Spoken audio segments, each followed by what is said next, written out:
Hello, I'm Paul Beckwith, and what I just showed you um, was the sun sweeping across the planet, and as it does that, it generates hydroxyl, the molecule hydroxyl, which is OH star, if you like, and the star means there's a loose electron. So this is a very reactive molecule. In fact, it's known as the detergent in the atmosphere. And one of the things that it breaks down is methane. And this is crucial because methane is a very potent greenhouse gas, as you know.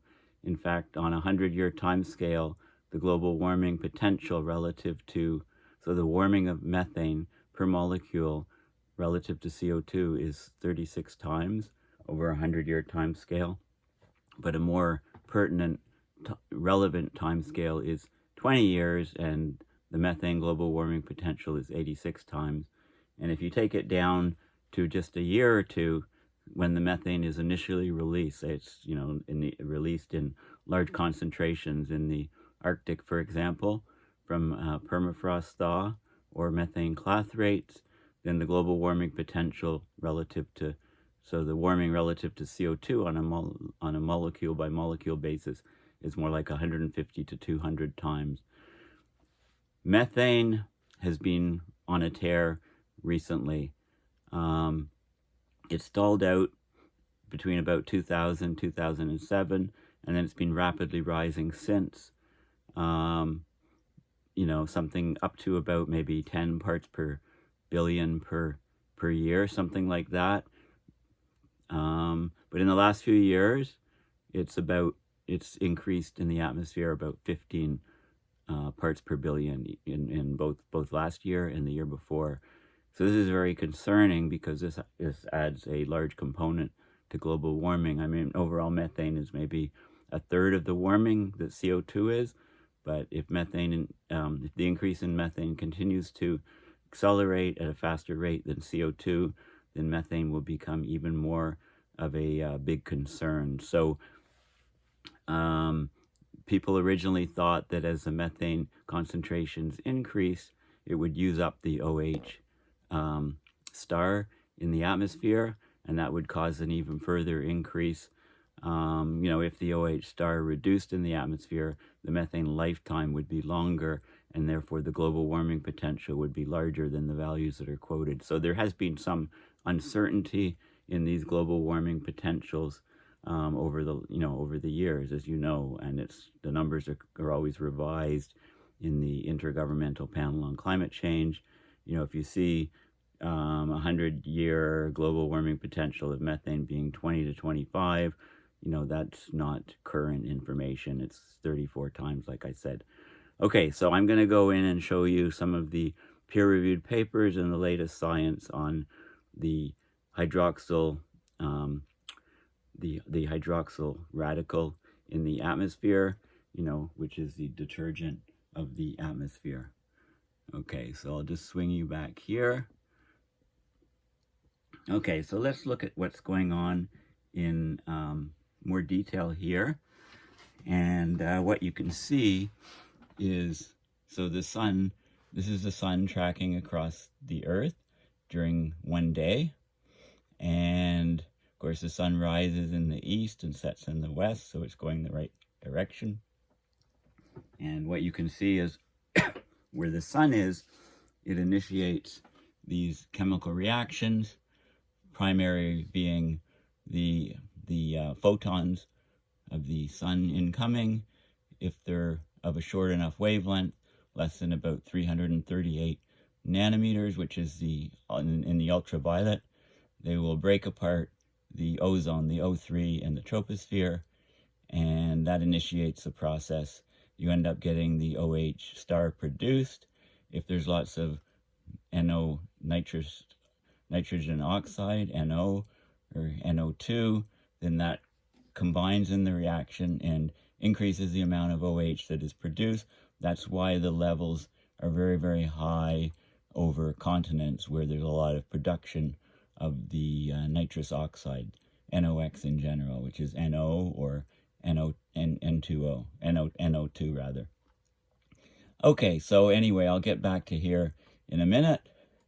If you just go to, on Twitter, it's a great tool for getting all kinds of information quickly. So if you put in a hashtag methane, and just do a refresh here, it gives you the top articles with the most traction, and you can look at the latest. But the world is pledged to cut methane, but emissions are still rising. So the last few years, it's been on a tear, like I said. Okay, so there's lots of stuff. Peter Carter talking about the Arctic carbon bomb, CO2 and methane. So under amplified warming, this is permafrost locations in the Arctic, the blue areas. This is areas that are thawing, and methane can be released in those areas because the organic matter is in frozen ground. When that thaws out, the microbes get to it, break down the carbon in the organic matter to form CO2 if it's near the surface and oxygen is available. But if it's in a marsh or a swamp or a bog or slightly under the ground, not much oxygen, anoxic environments, and it produces the CH4. There's also lots of methane being released into the atmosphere by people. So here's a coal mine where 90 tons of methane an hour were being released from this coal mine. They've got the number here 25 times, right? That number is 34 times, should be 34 times. So the methane level is still surging, and it's trapping more and more heat. It's, methane Arctic risk, the risk of methane hydrate release from continued warming of the Atlantic water intruding to the Barents Sea Arctic region. If we got warm water going in, if it goes over if that warm water thaws out the sediments on the ocean floor, it can create a pathway for the methane to rise up into the atmosphere, causing additional warming. Very, very powerful feedback effect. Okay, so, here's some Copernicus data showing, here's global wetlands, and, you can see where the methane is coming out from Copernicus, and you can see there's an overlap. Lots of methane is coming out of the global wetlands. Okay, there's all kinds of stuff here. Wintertime methane emission from the Barents and Kara Sea, satellite evidence. Okay, so that Russian coal mine I talked about, huge methane emissions from there. Okay, there's all kinds of good things that you can find, and if you want to see what the very latest is, you can just have a look here. So, the latest posts, if you've checked it recently and you want to see if there's anything new, you can look at the latest. So it's a very useful tool, Twitter, for these sort of things. Okay, so this is an article on a study that discovered that the methane depleting atmospheric molecule, so the hydroxyl OH radical, and it's of course one of the most reactive components of the Earth's atmosphere. It's one hydrogen atom, one oxygen atom, and there's a free electron just waiting to spring into a chemical action or reaction. So because it's so volatile and so reactive, it's called the air detergent. Detergent of the air because it effectively breaks down other gases in the atmosphere, especially methane.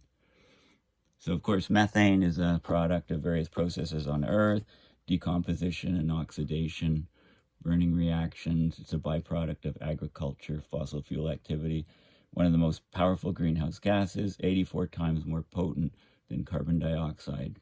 Okay, they should always state the time scale. This is over 20 years, and the number is actually 86 times, so it's close. If they talk about it, the estimated lifetime is about 9 years now for methane, but this is very latitude dependent.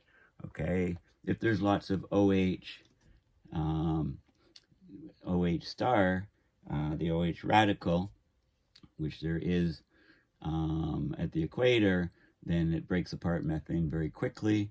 As you go to the poles, there's less and less of the OH, So the lifetime of the methane lasts longer at higher latitudes at the poles, but of course mixing eventually, exchanges the air, mixes the air with latitude, and it'll remove that effect. But that takes time, right? That takes definite amounts of time, and so in the meantime, methane molecules will live much longer at the poles than they will at the equator. What degrades methane so quickly is this hydroxyl OH radical, but concentrations of methane have been rising over the last few decades, so people assume that the hydroxyl radicals were depleted, causing methane to hang in there longer. So there's a new study from NASA where the hydroxyl radical manages to recycle itself back into the atmosphere by reacting with other gases.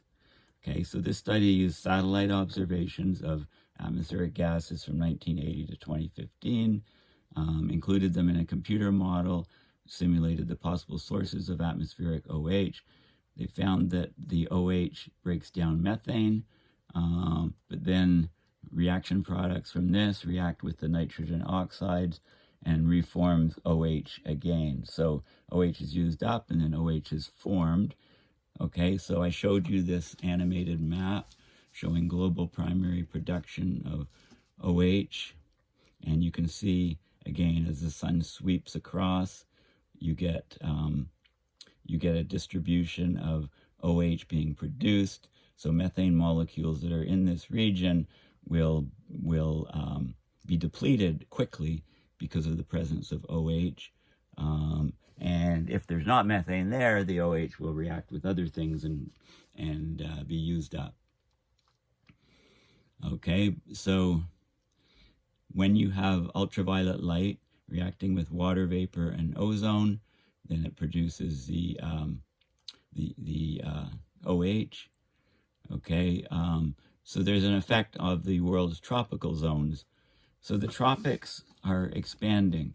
This is a Hadley cell, which basically normally runs from plus 30 degrees in the northern hemisphere to minus 30 degrees latitude in the southern hemisphere.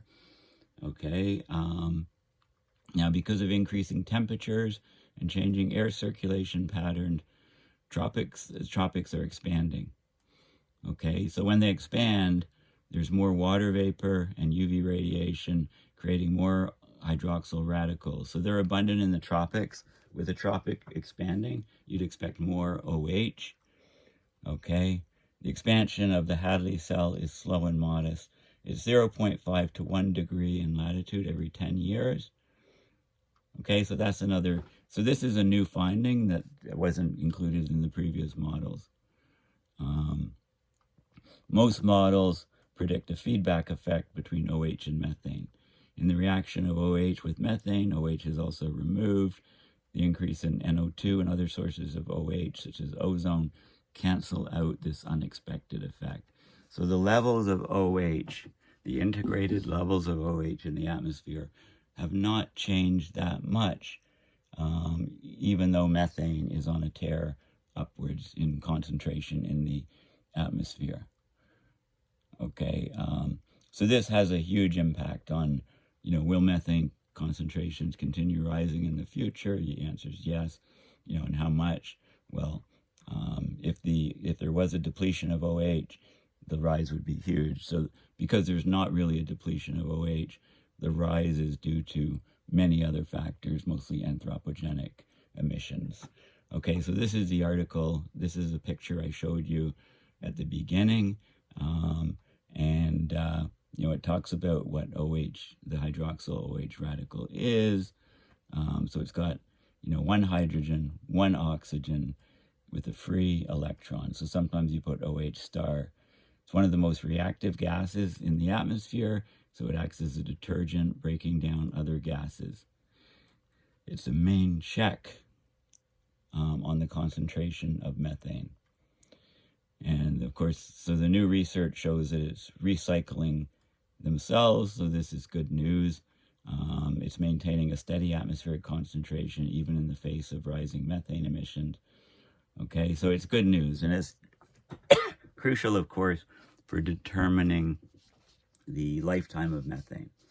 Okay, so that 9-year lifetime of methane on average depends crucially on the OH concentration in the atmosphere. So if the OH level dropped, that lifetime of methane would increase greatly, increasing the global warming potential. Okay, but anyway, these concentrations are pretty stable over time. So it reacts with methane. And if there's nitrogen oxide and nitrogen oxide and nitrogen dioxide, then it reacts, the breakdown products of the OH reacting with methane react with these guys, and that produces OH again. So it's recycled back into the atmosphere. Okay, so they looked at satellite data from 1980 to 2015. They did a computer model. They included reactions with nitrogen oxides, water vapor, and ozone. And they also tested the expansion of the Hadley cell, expansion of the tropical regions of the Earth. Okay, so OH, of course, forms when ultraviolet sunlight in the UV, it's a UV component, photons where wavelength is less than 338 nanometers. It breaks down, it reacts with water vapor and ozone in the lower atmosphere. So it produces that hydroxyl, and that then reacts with the methane. And of course, if the tropical regions expand, that leads to more OH globally. Okay, so all of these effects were looked at, and I'm going to go and look at the original paper, but I want to first show you a great source of information, the NASA Earth Observatory. Just Google it, you won't be disappointed. So I don't know if this is the image of the day. I can redo it. So here's brilliant color from phytoplankton in the Black Sea, different cities, flood swamp, Bangladesh, right? It's got loads of good satellite data. It's a very important go-to place I use. So if I search for methane, on this, and there's lots of stuff on methane, okay? So here's an example of surface methane, and this is methane at the surface of the Earth, measured at the surface of the Earth by a satellite, and this is methane in the stratosphere. So you can see the distribution. It's distributed depending on hot spots on the surface, near the surface, but of course in the stratosphere, it's in these locations here. So it's more centered in the tropics, and the Dobson-Brewer circulation, etc., brings methane up that's produced at the surface up into the stratosphere near the equator. So that's not too surprising that it's there. So, early in the Earth's history, this is some interesting methane history. 3.5 billion years ago, there was 1,000 times as much methane in the atmosphere as there is now. It was released into the atmosphere by volcanic activity, and it was during this time that the Earth's earliest life appeared. First, ancient bacteria added to the methane concentration by converting hydrogen and carbon dioxide into methane and water. Oxygen only became a major part of the atmosphere when plants appeared. Photosynthetic organisms evolved. With no oxygen, methane stayed in the atmosphere longer, because without oxygen, there's no hydroxyl. Therefore, the lifetime of methane is very, very long. The main mechanisms that remove methane from the atmosphere weren't around early in the Earth's history. We have Saturn's moon Titan. It has an atmospheric concentration similar to the early Earth, and it's got several percent of methane gas. Okay, so that's one session. Another thing on Earth Observatory, and I found these just by going into the site and just doing a search for methane. This is the monthly average atmospheric methane, higher levels in the northern hemisphere, lower in the southern hemisphere. It talks about the atmospheric infrared sounder, which is the AIRS from NASA's Aqua satellite that gives you satellite images of the methane. This is a long time scale showing methane concentration, right? It stayed under about 700 parts per billion throughout these ice ages, warming cycles, cooling cycles, warming cycles, cooling cycles. Now it's like, look where it is. So under about 700 here. And look where it is. It's just taken off. It's increased at much faster rates than CO2 even. Here's a more recent. If you take 1840 to present, as measured, you can see it coming up here. This is measured from Antarctica ice cores, and these are measurements here. You can see the levels. This is the annual increase in parts per billion per year. So look at that. This is 15 here. Okay, so, you know, it's actually increased a huge amount in the last few years. This chart doesn't go up close enough to that. But so, you know, but these are things that, okay, what is behind rising levels of methane in the atmosphere? This is a 2018 image. These are burn areas from fires. And you can, you know, there's methane produced from those. So that's percentage of burned area, and the fires, incomplete combustion can produce the methane. Emissions from biogenic sources is driving the increase, and those are sources like wetlands, ruminants, which are cow stomachs, rice paddies, okay, anaerobic decomposition under the water in the rice paddy. They flood, of course, the paddies, part of the growth of the rice, and methane is produced. These have methane producing microbes. Some of the major sources of biogenic methane. But fossil fuels are also, you know, a big culprit. The ethane is also going up in the atmosphere, and it's a bit more stable than methane, so it's coming from fossil fuels as well. So you know fossil fuels are producing the methane. Okay, global area burn patterns, talks a bit more about the satellites and so on. So those are great sites. So remember, you know, just Google Earth Observatory, NASA, image of the day, do a search for methane. You can get all of these plots, which I've just shown you. Okay, so now I'll talk a little bit about the global warming potentials. This is from the U.S. Environmental Protection Agency. And they talk about the global warming potentials, how it's calculated. You know, they give the number here. Methane is estimated to have it 27 to 30 global warming potential over 100 years. Now, the more generally accepted number from the latest IPCC report is 34 times. I'm not sure why they don't put that. Nitrous oxide, global warming potential 273 times that of CO2 for 100-year time scale. And then you have the CFCs, HFCs, etc. And these things have global warming potentials in the thousands or tens of thousands. But the concentrations are quite low. Okay, so, I mean, I think that the spectroscopic method, measuring the actual absorption lines of the methane, you know, are the way to determine the global warming potential. You can directly compare it to CO2. Okay, so there's some information there. This is I'll just update this. Okay, this is to present, so you can see the diurnal cycle, or the cycle over a year, the annual cycle, and you can see here, you know, the tear up, the upward rise. So here's the annual global increase of methane. So never, you know, this is the increase in parts per billion each year from 1984 to present. And what you can see is in 2021 and 2020, you know, here's methane increasing a record high of 15 parts per billion, and then it went up to here about 18 parts per billion. You can get the actual numbers from here. So here we go, 18.1 part per billion increase of methane in 2021, 15.14. The next highest year is about 2014, 12.77, and then here's where it didn't change that much.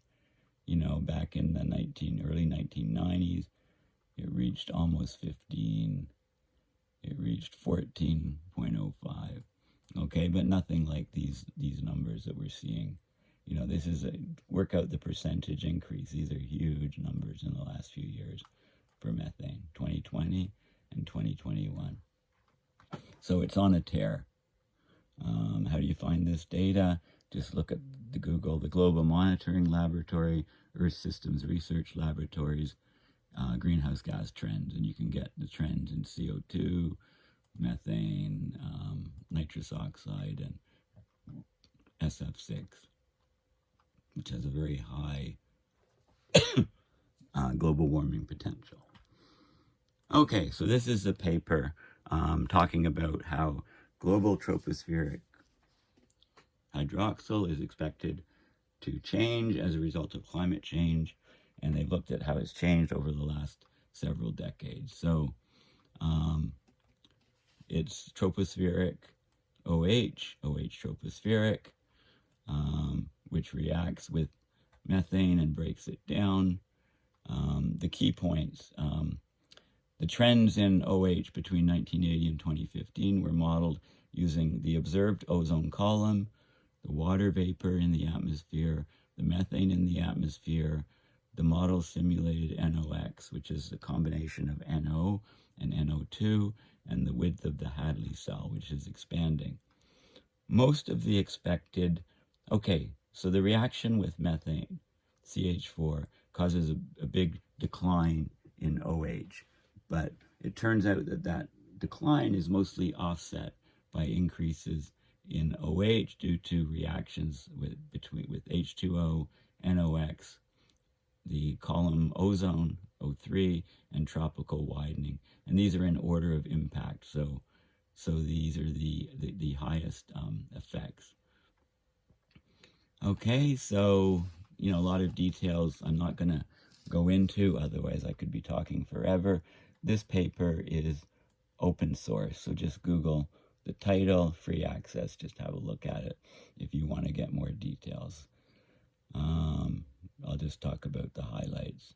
Okay, so this is the primary production of OH in the atmosphere. It occurs via O3 photolysis to the excited state. So when oxygen is ripped off the O3, is in the 1D state. Okay, so the ozone in the atmosphere reacts with photons of light. That's why, you know, the sun tracking across the earth generates that pattern of OH, which then reacts and breaks down the methane. So OH plus a photon, H nu, and the wavelength has to be less than about 336 nanometers. And then when that highly energetic photon in the UV breaks the O3 down into O2 and an oxygen. The oxygen then reacts with water, and that produces 2OH, two of the hydroxyls. And then these hydroxyls then react with, break down the methane. That's the detergent molecule. Okay, so obviously this pathway depends on the amount of O3 in the atmosphere, also the amount of H2O in the atmosphere. So in the tropics, there's a lot more water, there's a lot more OH, H2O, because the ocean temperatures are the warmest, the evaporation is the highest. Over the land, there's lots of ozone, there's also lots of NOx, and that contributes to recycling the OH after it reacts with methane. So you need wavelengths less than 336 nanometers so that they're high energy photons, which then break apart the O3. If the wavelengths are longer than this, there's not enough energy to break apart the molecule. So the highest concentrations of OH are found in the tropical lower and middle troposphere. Stratospheric column O3 is low in the tropics, allowing greater penetration of UV photons to the troposphere than in the extratropics. Okay, so more, so this is saying the column ozone is low in the tropics, so more light from the sun penetrates right through the UV, and it can break down the ozone in the lower atmosphere, creating the OH. There's also more hydrogen, more H2O, more water near the tropics due to higher temperatures. So OH in the tropics is dominated by OH. The concentration of OH in the tropics is dominated by OH. That sentence doesn't make any sense. But anyway, here's a map. This is the OH in the tropics, and you can see the concentration. This is the annual average tropospheric OH columns shown from this global modeling initiative model on the year beginning, the baseline year for the analysis. So you can see the annual average tropical boundaries are the black line. So you can see much higher levels of OH generated near the tropics for the reasons that I've said. Now there's also secondary reactions which create OH. So the NO, nitrous oxide, plus nitrous oxide is N2O, sorry, nitrogen oxide plus HO2. Now this is not water. It looks weird, but it does exist. Instead of H2O, it's HO2. So the nitrogen goes over here, the hydrogen goes over there. You get an OH coming back out of the reaction. Okay, so this source of OH is close in magnitude to the primary production of the of the singlet oxygen combining with water. 33% of all tropospheric OH production occurs in the primary production, this reaction. 30% occurs with this reaction here. So it's close, right? Almost as strong. In strong source regions of NOx, OH abundances are likely determined by this recycling pathway. So over the land where there's a lot of industry and a lot of nitrous oxides produced, the OH is much stronger, and so it breaks down the methane in those regions. You also have this reaction, NO plus, it's called methyl peroxy, this element here, or chemical here, and that produces NO2 and CH3O, which is CH3O feeds in here, and it produces HO2. And then this HO2 goes into this reaction. So the net result is you get OH from these secondary and tertiary reactions. And so there's also other reactions of the HO2 producing this molecule. Okay, so you get all of these different reaction pathways. The HO2 is also unstable. It can react and form hydrogen peroxide plus oxygen. Okay, the OH can also be removed by reacting with NO2, producing nitric acid. So back in the early planetary atmospheres where there wasn't oxygen because there wasn't plants that would produce oxygen via photosynthesis, the methane levels were much higher. The removal mechanism is something it wouldn't have even been this, because there's no oxygen, there's no nitrogen oxide. So it was a totally different thing. Okay, so this chemistry allows, basically controls the levels of OH in the atmosphere. And then there's also the tropics, the tropical widening, the Hadley cell widening. I talked about that. Okay, because of the great warming occurring near the equator, the Hadley cell is a bit stronger, it's wider, it's extending out to in both the northern and southern hemispheres to higher latitudes. The widening is a robust 1 to 1.5 degrees of latitude increase per decade is the global rate of widening. There's some other diagnostics which show, this one said 0.35 increase in the northern hemisphere per decade, 0.17 in the southern hemisphere, a bit less. So that would be 0.52 per decade globally, right? Lots of other different studies. And when the tropics are wider, there can be more OH production, as I mentioned before. So there's a model here, and they tried to model the different components and look at the observational data, feed it into the models to calculate the OH response. So, of course, there's a big response to the overhead OH. As I said, the H nu, the photons hit the O8, O3, break off an oxygen. Okay, the oxygen then reacts with the water, okay, producing the OH.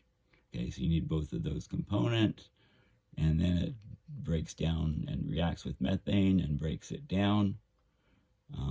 And there's a temperature response, which is quite small to the OH concentration to temperature.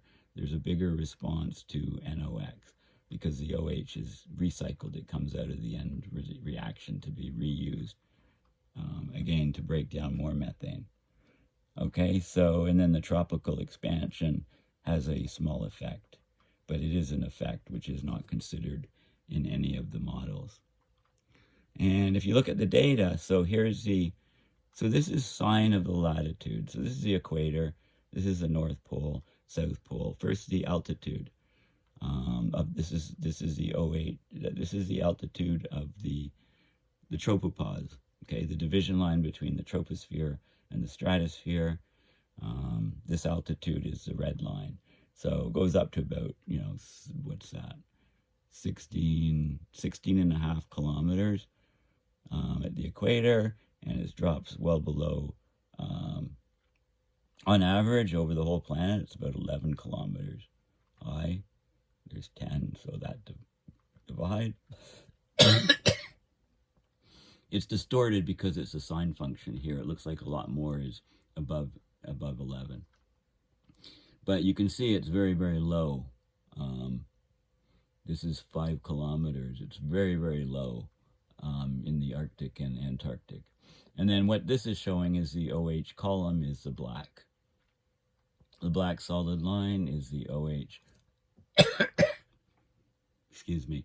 It's 10 to the 12 per square centimeter in the column going up through the atmosphere. And you can see how the levels of the OH are mostly high in the tropics. You can also notice the dashed lines here. This is the widening of the Hadley cell, causing a wider effect in the ozone. And this is a key curve. So we know methane's going up like this. And if you look at all the different components, so methane in the atmosphere decreases this is OH in the tropics.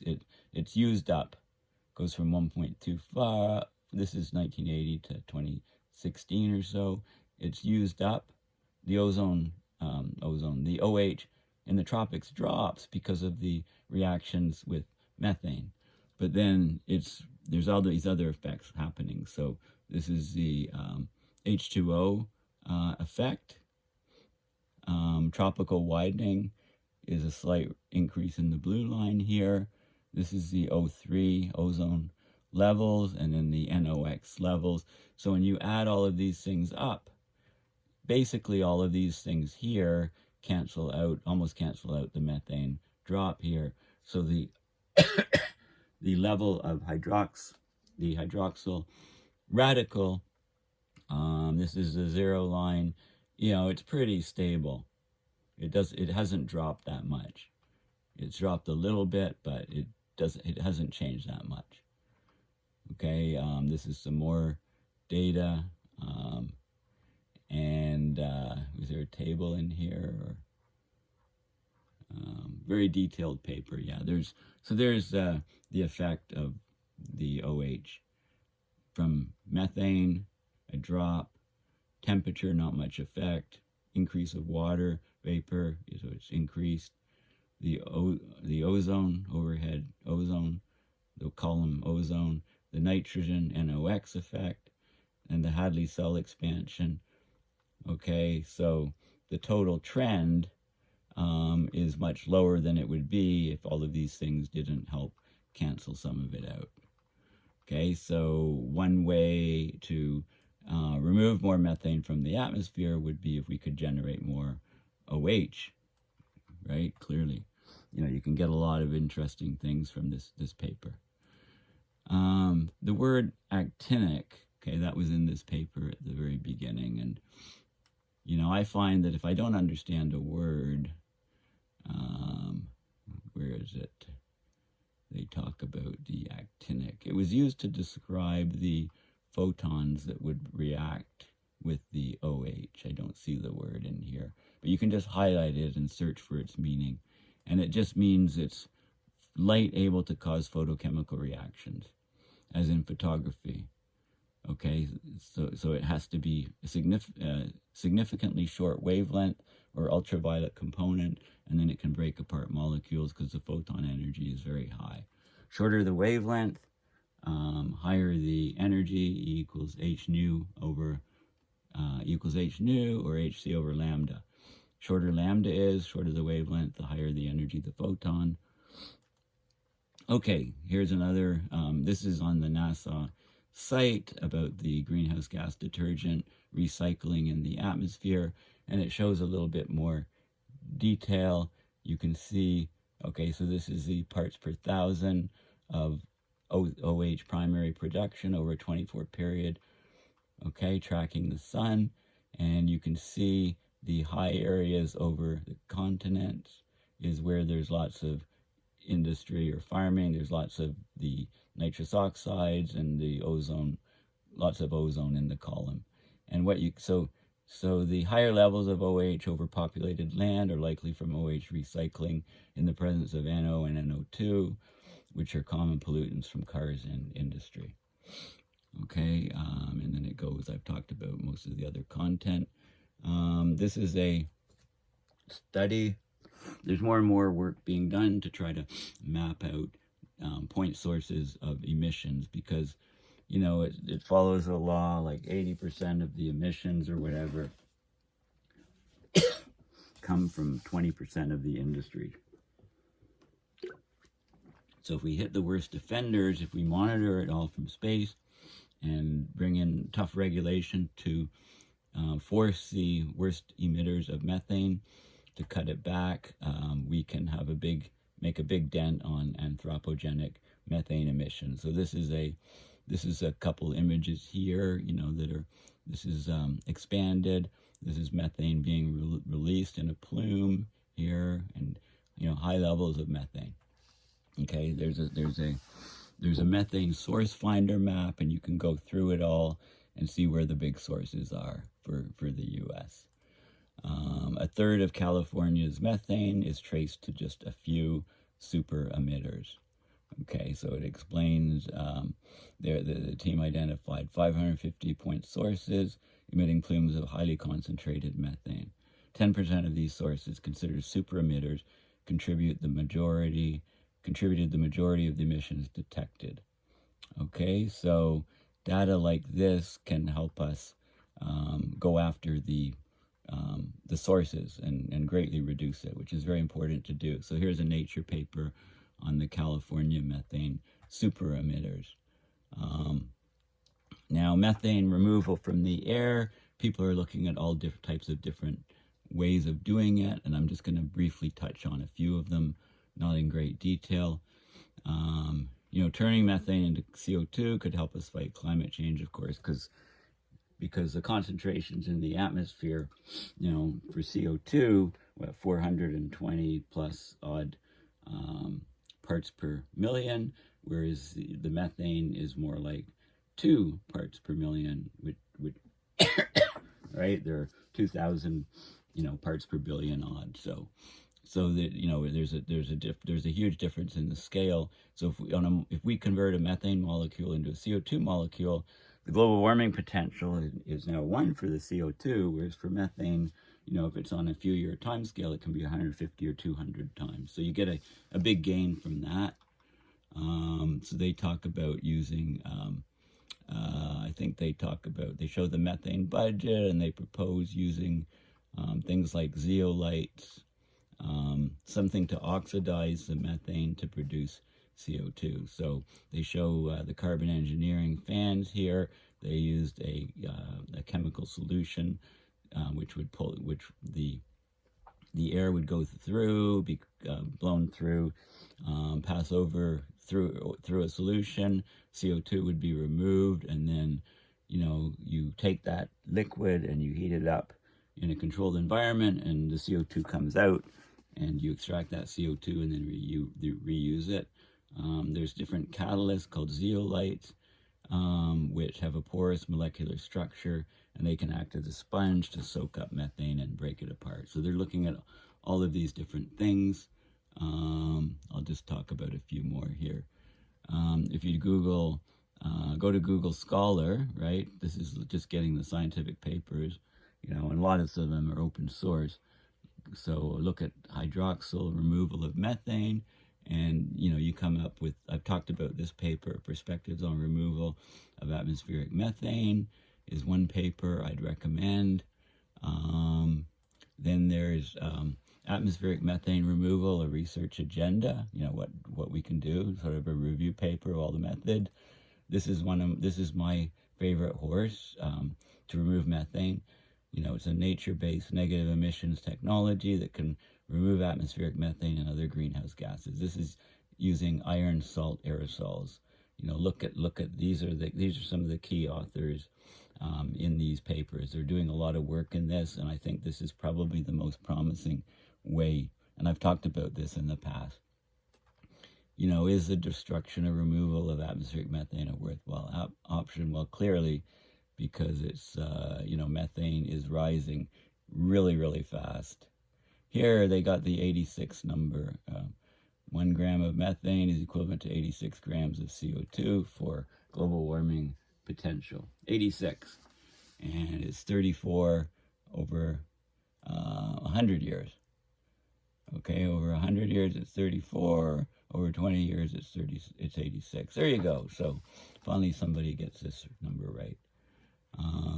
So they looked at ways to remove methane, and I think there's a couple key things here. This is what I want to show you. So atmospheric methane occurs in air masses at a wide range of concentrations. So there's 5 categories of increasing concentration, okay, and rapidly decreasing prevalence. So, there's areas that produce a lot of methane, but there's not so many of them.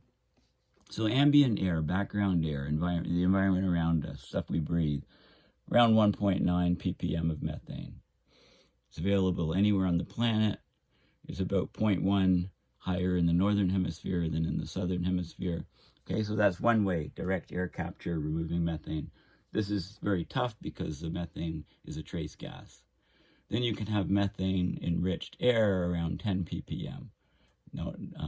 For example, in the wider vicinity of a group of cattle, right? If you're right over a cattle farm, directly over large area sources such as wetlands, rice paddies, and landfill, or in the blast zone of an open cast coal mine, okay, where you're blasting the rock apart, methane's released.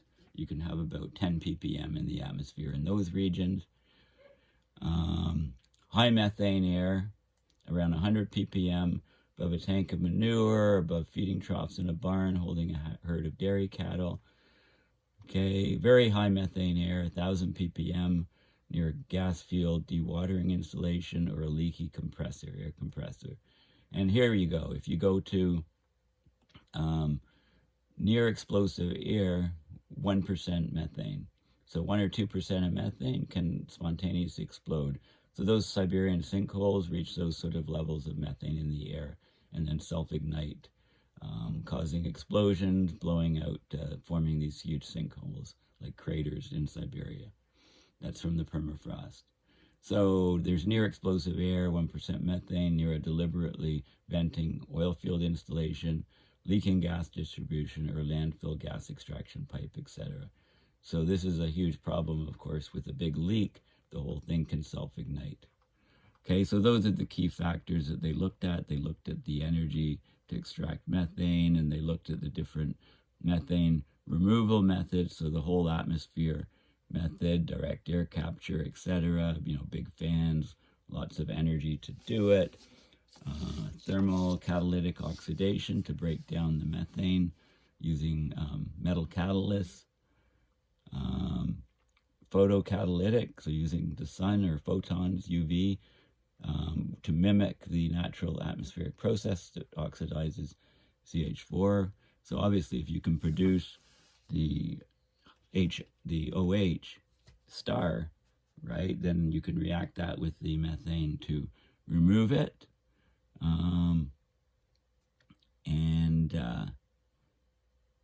You know, here, this is interesting. If all the rooftops were painted with white titanium dioxide paint, the area of an average roof is 50 square meters, 2 billion buildings on Earth, surface area of 1 times 10 to the 11th meters squared, bright sunlight 6 hours a day or 100 days a year, oxidation rate 0.01 moles per square meter, per square meter. Anyway, it says you can get nearly 10 teragrams of methane destroyed annually.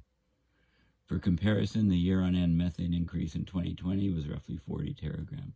So just by painting all the rooftops white, you could remove about 10 teragrams, which is about a quarter of all the methane produced. Okay, biological oxidation methods, zeolite, so catalyst membranes, and then where methane removal is feasible. I talked about these areas where methane is quite high. So anyway, it's an interesting paper. And there's also, we know that the NOx is very important in the methane reaction. Okay, so we have to be careful if we have methods that reduce NOx, because then the methane lifetime would go up, right? The amount of OH being recycled would decrease, so you'd have more methane in the atmosphere. Okay, so those are all of the things going on. This was one of the key factors. This is where hydroxyl is produced on the Earth by the sun moving around, and you have all these different reactions going on, and the hydroxyl, the OH, is very important for acting as a detergent in the atmosphere and removing methane. So if we can do anything to increase OH production in the atmosphere, we can attack the levels of methane in the atmosphere. Okay, so I think I'll end there. And yeah, if you're not following me on Twitter, please just find @PaulHBeckwith on Twitter, or just search for me and subscribe to my YouTube channel. There's also my blog here, paulbeckwith.net. And please consider donating to my PayPal account to support my research and videos. So thanks again for listening, and I'll do another video very soon because I've had a bit of a dearth of videos in the last week or two. Okay, thanks again, and bye for now.